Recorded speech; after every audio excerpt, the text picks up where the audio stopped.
આજથી ઊંઝા ખાતે ઉમિયા માતા મંદિરના ધજા મહોત્સવનો પ્રારંભ 11,111 ધજા ચડાવવામાં આવશે। ઊંઝા ખાતે માં ઉમિયાના ધજા મહોત્સવનો આજથી પ્રારંભ થઈ રહ્યો છે।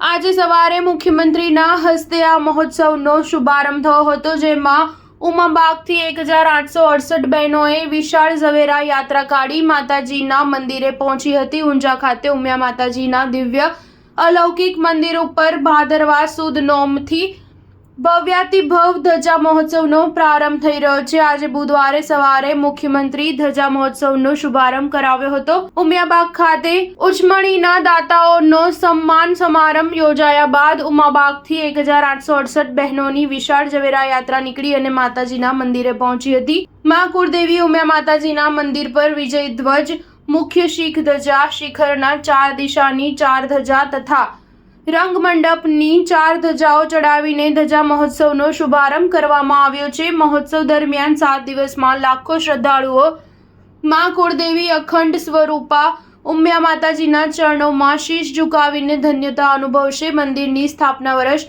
1868 मां थई होवाथी 1868 धजा उपरांत 11,111 ધજા ચડાવવામાં આવશે। ઉમિયા માતાજી સંસ્થાન દ્વારા શ્રદ્ધાળુઓને નાસ્તો, પાણી, ચા ઉપરાંત ભોજન પ્રસાદની વ્યવસ્થા મંદિર તરફથી કરવામાં આવી છે। સંસ્થાના માનદ મંત્રી, ટ્રસ્ટી મંડળ અને વિવિધ કમિટી દ્વારા ધજા મહોત્સવના આયોજનની વ્યૂહરચના તૈયાર કરવામાં આવી રહી છે। ઉમિયા માતા મંદિરના પ્રાંગણમાં ઢોલ, નગારા અને ભૂંગળના નાદ સાથે સ્વાગત કરાયા હતા। ધજા મહોત્સવમાં ભાગ લેવા માટે 250 કરતાં વધારે સંઘો અને મંડળો જોડાશે। અંદાજે 20 લાખ શ્રદ્ધાળુઓ માં ઉમિયા માતાજીના દર્શન કરવા પધારશે। પગપાળા પધારનાર ભક્તોની સેવા માટે ઊંઝાની ચારે બાજુ સેવા કેમ્પ શરૂ કરવામાં આવ્યા છે। સંસ્થાની વિવિધ 40 કમિટી કાર્યક્રમનું સંચાલન કરે છે। સ્ટાર ન્યૂઝ 7 હંમેશા સચ્ચાઈની સાથે।